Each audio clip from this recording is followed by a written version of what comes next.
So transcendental arguments and then theistic arguments for the existence of God.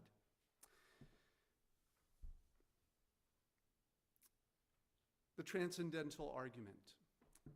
It's called this because philosophers have been trying to understand, do we live in an intelligible universe? Like what are the conditions? What would be the conditions to make the world around us knowable? And there are a lot of theories for that. A man who taught at Princeton back when it was a decent school, named Cornelius Van Til, said, I think rightly, that the condition of universal intelligibility for human beings is the biblical God. That's really the only explanation that fits. And that probably seems like a pretty big leap to make, but hopefully by the time I'm done this morning, I can at least give you the broad outlines of why people would say that. But what are the conditions for human knowledge, for us to really know something? And there are a lot of approaches that people have. Why do you believe anything to be true? Why do you even believe you can know something? Do you believe that there are things you can know in your mind to be true? What's the test for that? Well, is even human knowledge possible? Are we simply a complex video game invented by aliens?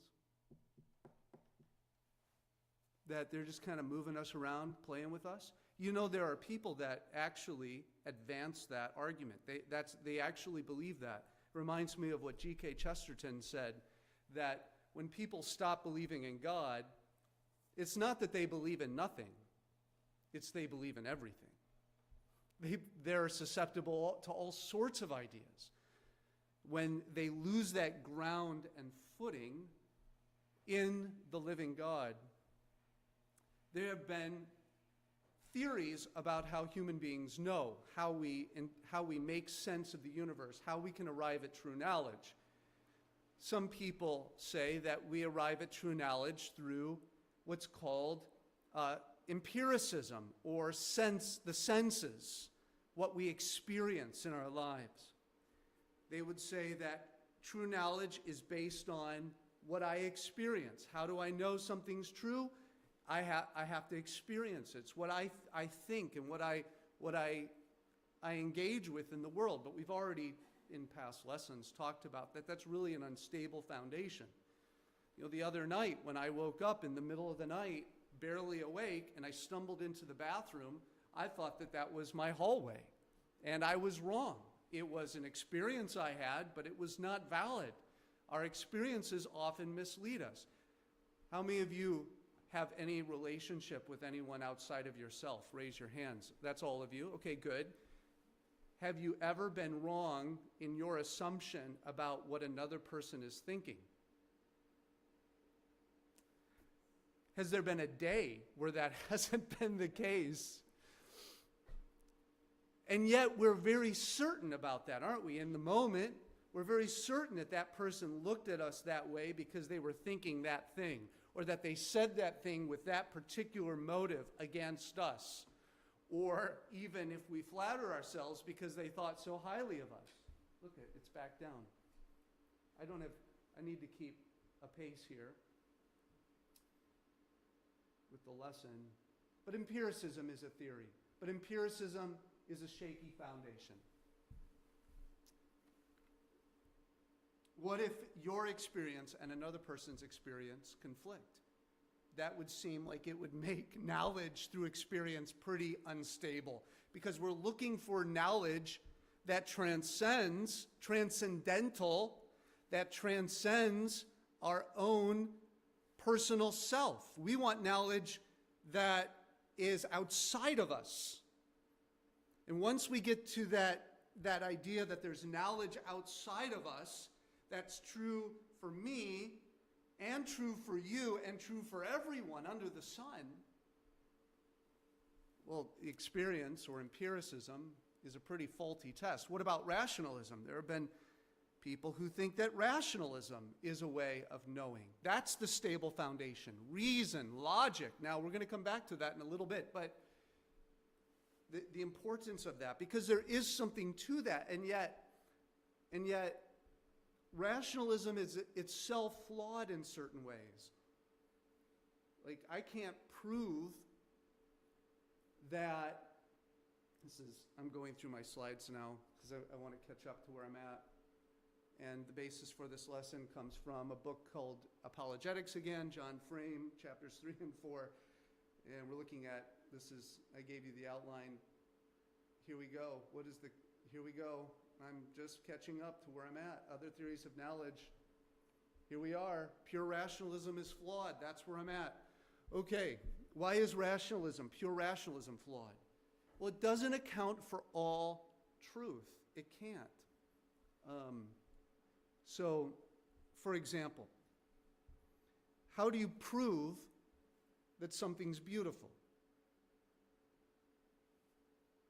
How do you prove that? There have been attempts to do that through pure reason, but it doesn't quite get there. Or even better, how do I prove that I'm even alive? That I am. How do I prove that you love me? Or that my father, my own father, Randall Martin, how do I know he's even my father? How would I know that with certainty? Rationalism in its own way ends up being flawed.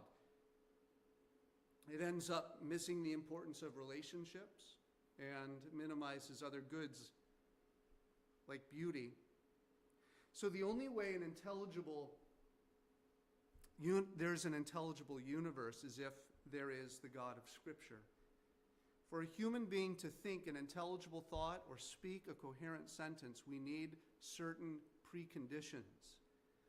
We need logic, we need truth, we need moral goodness. I mean, even for us to be having this conversation, what are we interested in? What are we interested in? We're interested in truth. We're interested in what is real, what is actual. Right? Would you consider it evil if I was up here lying to you? Why? Why would you consider that evil? You see, truth itself is a moral quality. And so we need logic, truth, and moral goodness.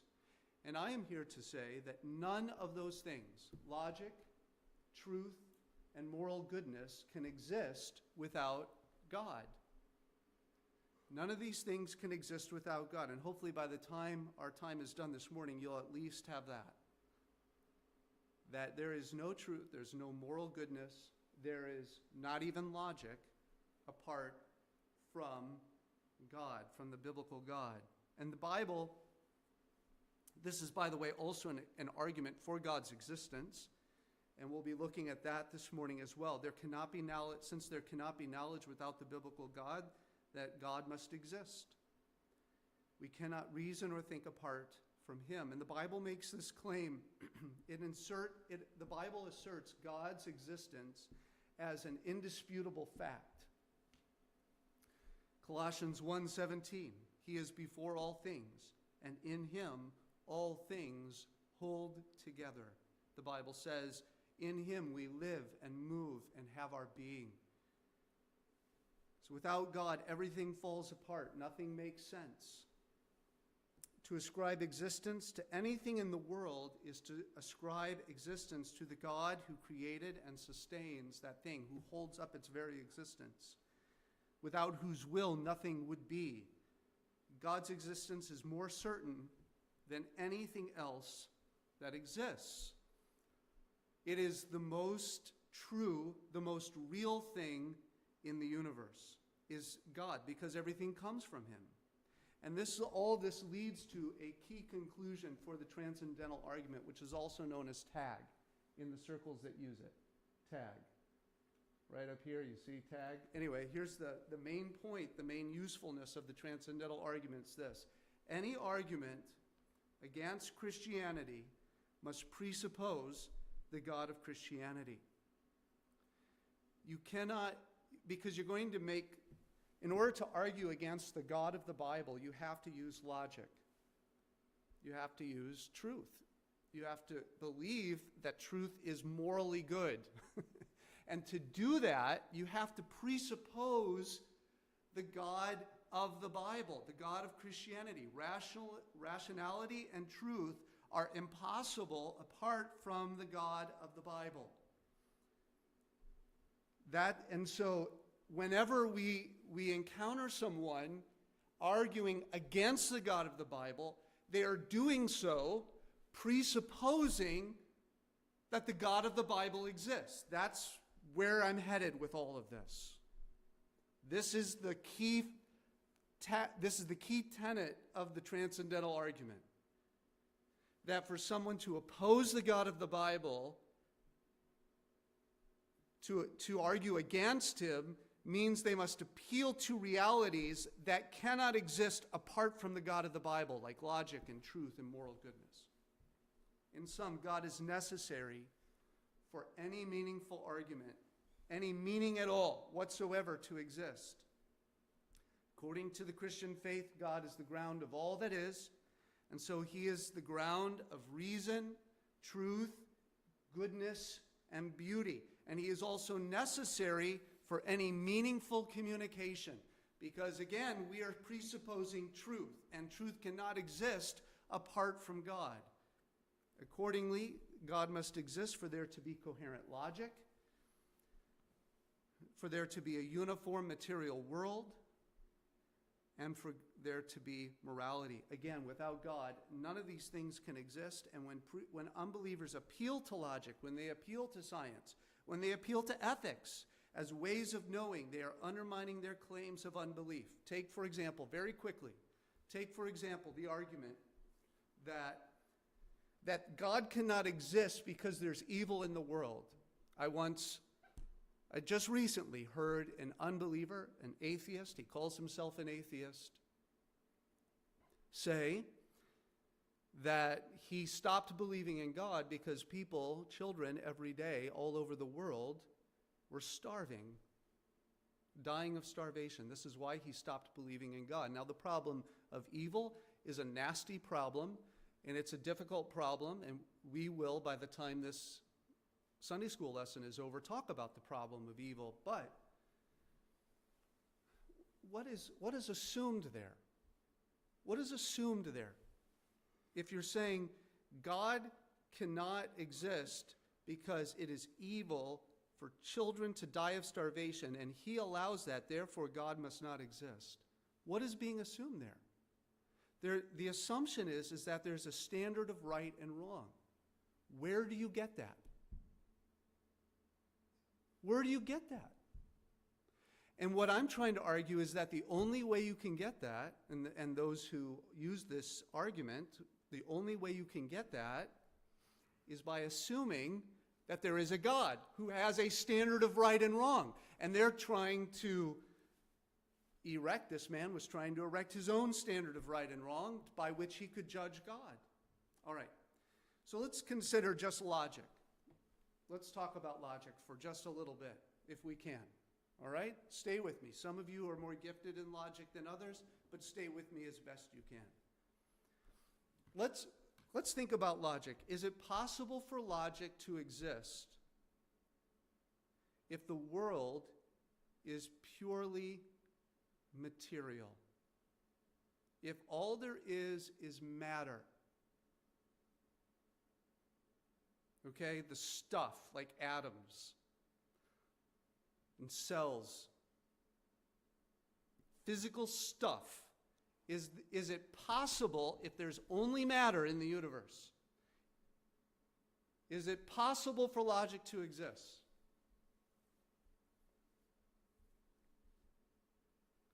What are the characteristics of the laws of logic? Let me just give you an example, then we'll come back to that question. What are the characteristics of the laws of logic? Let me forward this a little bit here. Let me give you an example of the law of logic. One of the laws of logic is the law of non-contradiction, okay? The law of non-contradiction. Try to make this really simple. Here's a pulpit, right? Is the pulpit right now on the platform? Is this pulpit on the platform? This is not a trick question, friends. It is. Okay, so if it's on the platform, can it be off the platform at the same time? No, it can't. It's either on or off. This is called the law of non-contradiction. All people are either male or female. Ryan is a male. Therefore, Ryan cannot be a female. I don't mean to be politically incorrect. There was for centuries, millennia, really, this would have not been a controversial thing to state. Ryan Martin is not a female because Ryan Martin is a male. This is the law of non-contradiction. If you have A or B, you cannot have A and B at the same time. Okay, the law of non-contradiction. And we use this all the time. For example, a student is either present for class or he's not present, right? A student is either present for class or he's not present. So if he's marked as absent, he's not present unless there's some mistake or something, right? You just started to think, well, maybe was he there? Well, if he claims he was there, then there must be some kind of mistake because they both can't be true at the same time. We use this all the time. The law of non-contradiction in all sorts of areas. And this is the way coherent speech happens. Okay? Dave and Kathy Wagner are not here today because they're up at the cabin in the UP. Okay? They're not here. That means that they're not present. Like there's no other possibility, right? You don't see them. So this is the law of non-contradiction. It makes speech intelligible. It makes communication intelligible. All the time. All the time. There's no milk in the fridge. Well, if you need milk, that means you can't go to the fridge and get it because there's no milk in the fridge. This is the way we talk. This is just the law of non-contradiction. We could use the law of syllogism, right? I'm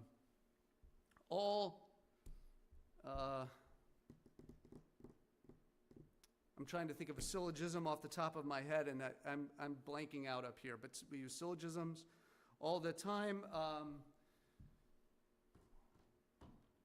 Can somebody give me a syllogism? Come on, help me out here. Only God can forgive sins. Okay. Jesus is God, therefore Jesus. No, Jesus forgives sins, therefore Jesus is God. That's where you wanted to do it. Yes. Okay, good. That's a syllogism. It's a true syllogism. What makes that true? How can that be? Go back to my earlier question. If the world is purely material, how can laws of logic exist? What are true about laws of logic? Like there is no universe. You go. Let me back up a moment. What's true about laws of logic? Number one, they're immaterial.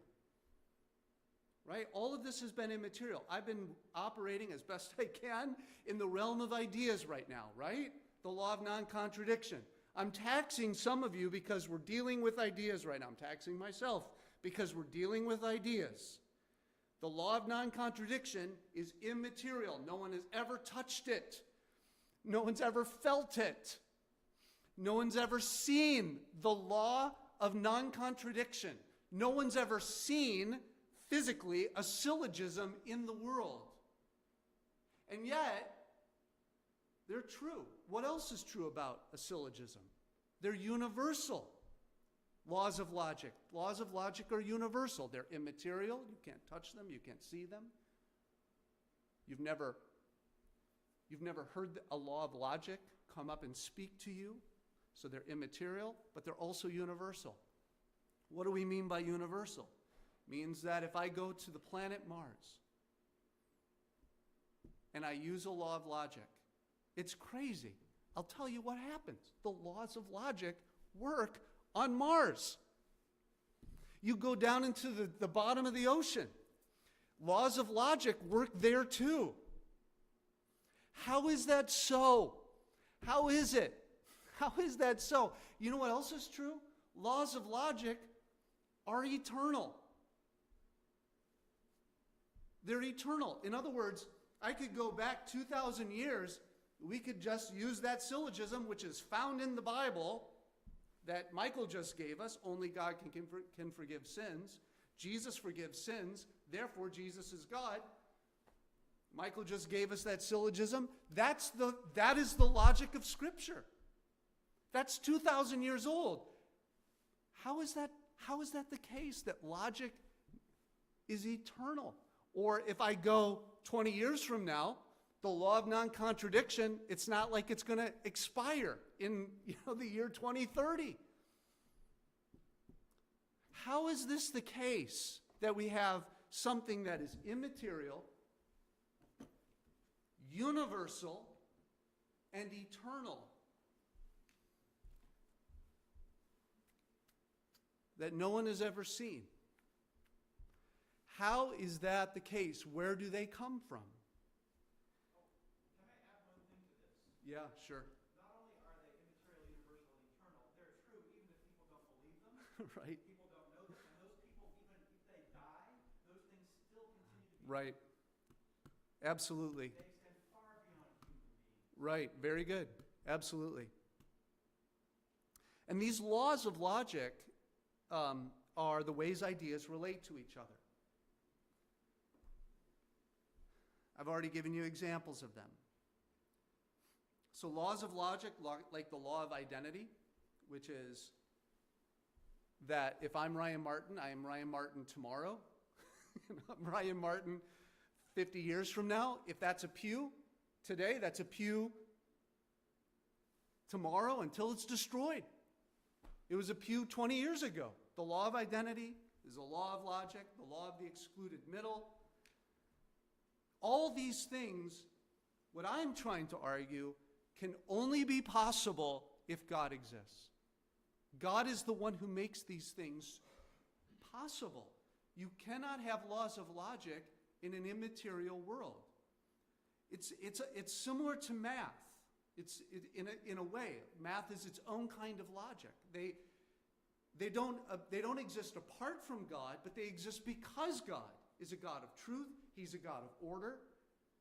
And he makes these things, these laws, including math and logic, possible in this world. Laws of logic exist as a necessary consequence of God's truth and his ordered knowledge. The naturalist or the materialist cannot account for the laws of logic. The evolutionist, the secular evolutionist who believes everything comes from matter cannot account why there are these laws of logic. They would say, they try to account for them from evolution. But the moment that you say these laws evolved, what are you saying? They're saying they can change. And if they change, that means that the law of non-contradiction might evolve to be untrue 100 years from now, which is crazy. That is actually crazy to believe that. You have to believe that with a leap of faith that's greater than believing in God. It would have to be someone who did not want to believe in God who would make such a claim as that. But there are people who make that claim. They will say that the laws of logic, the laws of math, simply evolved with us.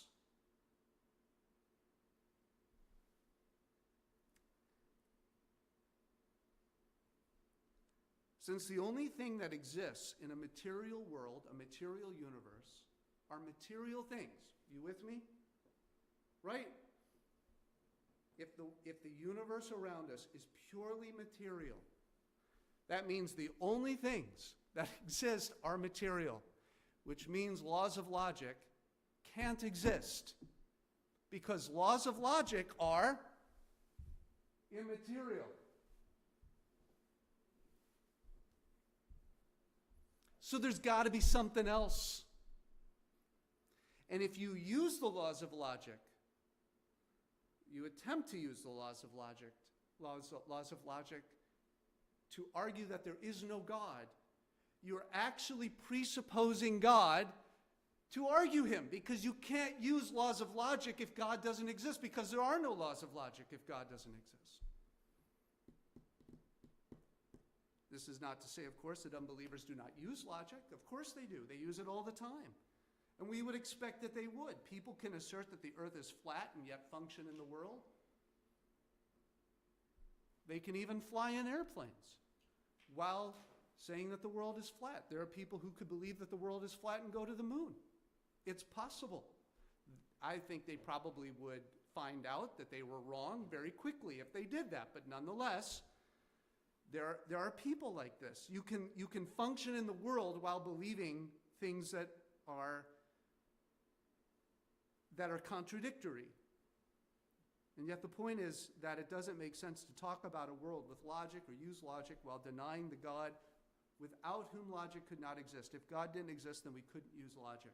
2 Timothy 2:13, if we are faithless, he remains faithful, for he cannot deny himself. I'm sorry, I'm behind on this. Also ethics. Where does good and evil come from? Let's go back to our assumption. If the world is purely material, if it's purely matter, if it's only physical, where does good and evil come from? So,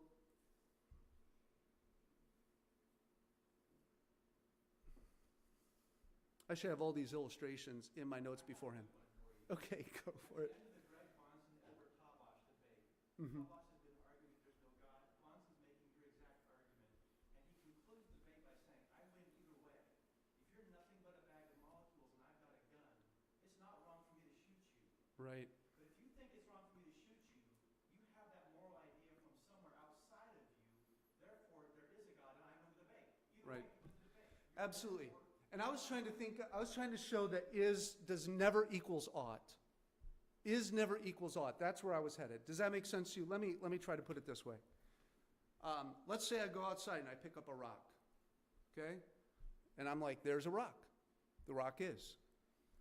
How does that rock, by the mere fact of its existence, tell me that I should not take that rock, I must not take that rock and throw it at your head? Can that rock tell me that? From the mere existence of the rock, can I ever get from is to ought? Those are very different things. For something to be is very different from there being a moral obligation to do X or Y. The fact that the universe is cannot require me to speak the truth about that universe. It just is. Is never gets to ought. It's an impossible hurdle. There are theories of ethics. We will get to those in a little bit because I really want to get to that. But ethics, my point is that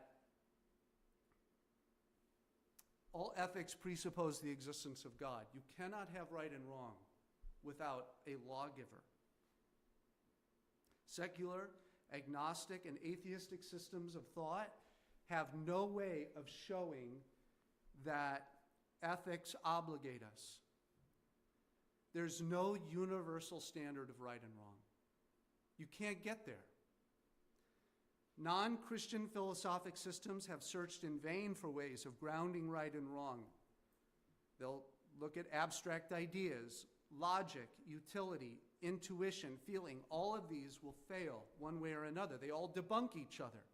John Frame says it this way: moral standards can be obligatory only if their source is a person who deserves absolute obedience and reveals his will to human beings.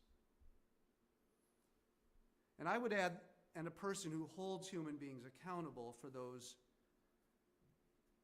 good and evil acts that they commit. God is the only way a moral world, and we clearly live in a moral world, We all know this intuitively, at least. We know that we live in a moral world, and God is the only way that a moral world makes sense. What about science?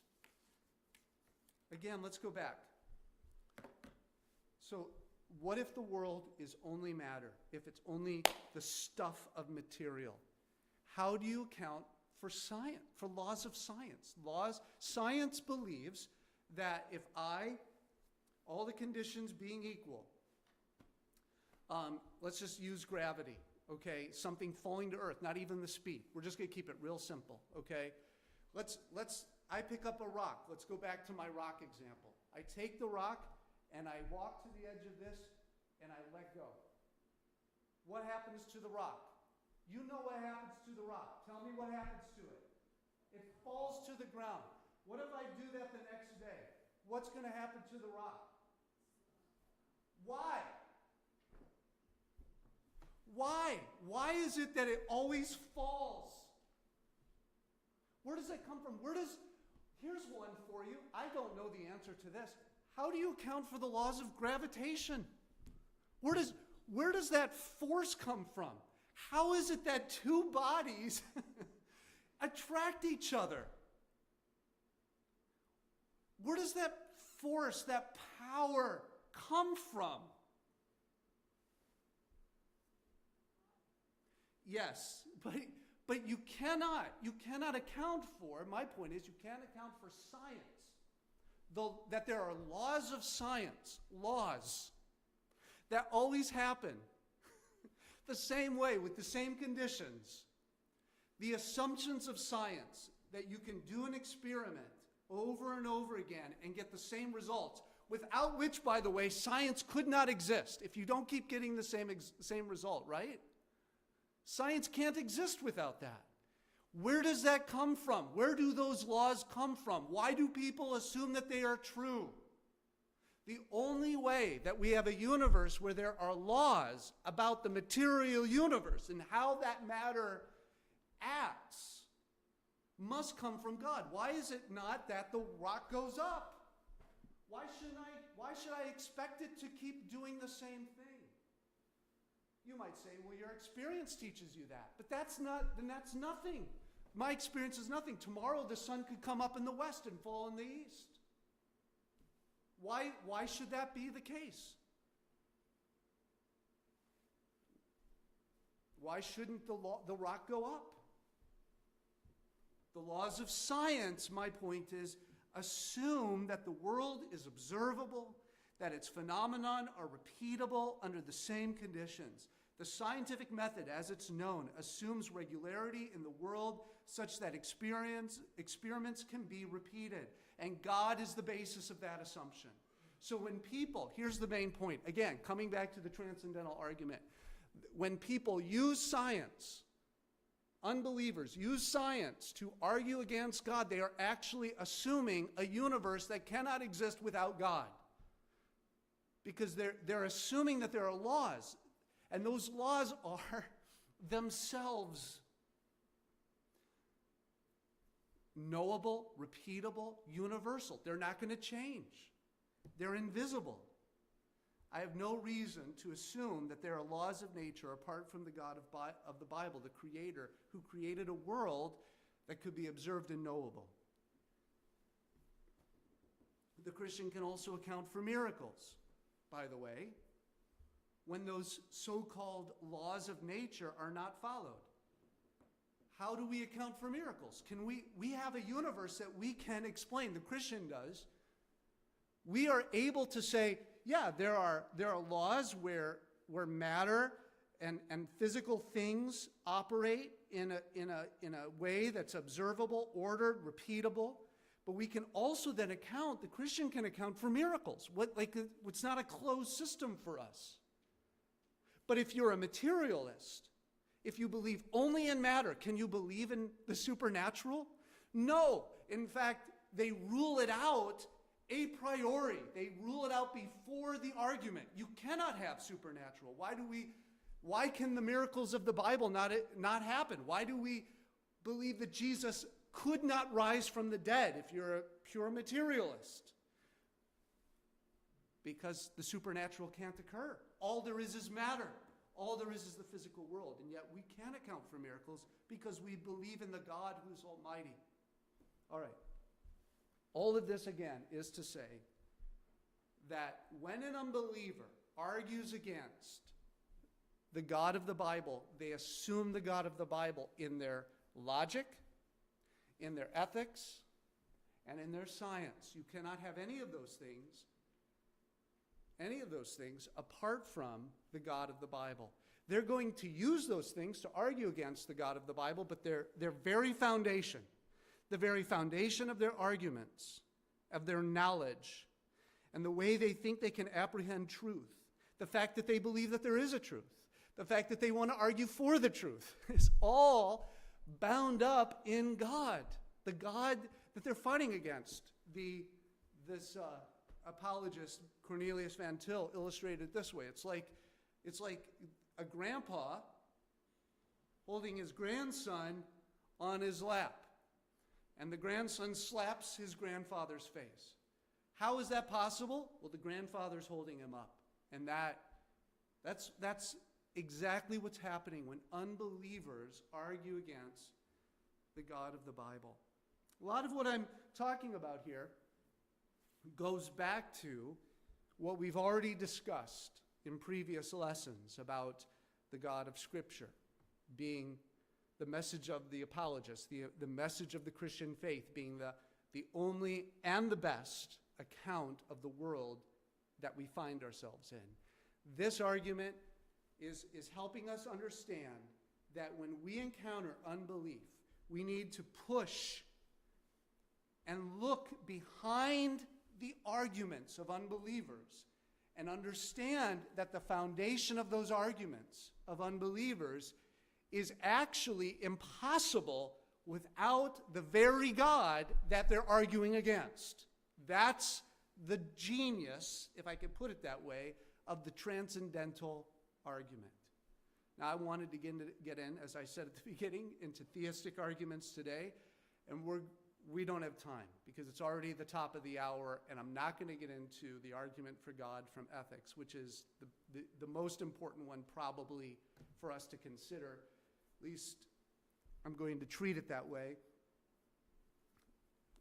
But we will get into that you, Lord willing, next week, will look at theistic arguments, and we'll look most importantly at the argument for God from the existence of right and wrong. Then we'll look at some of the other arguments that have traditionally been raised and show how those are useful as well. This is not, of course, where the argument ends. We're not simply trying to get people to believe that there is a God.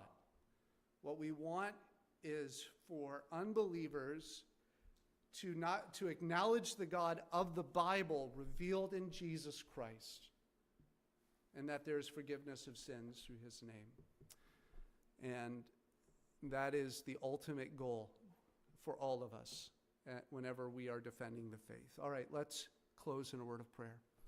Father, I pray that some of the teaching this morning, even though it was abstract and theoretical in some respects, nevertheless would help us look behind the people we care about. This is more than a debate. This is not a debate. It is an act of love to show people the truth of who you are and who your Son is.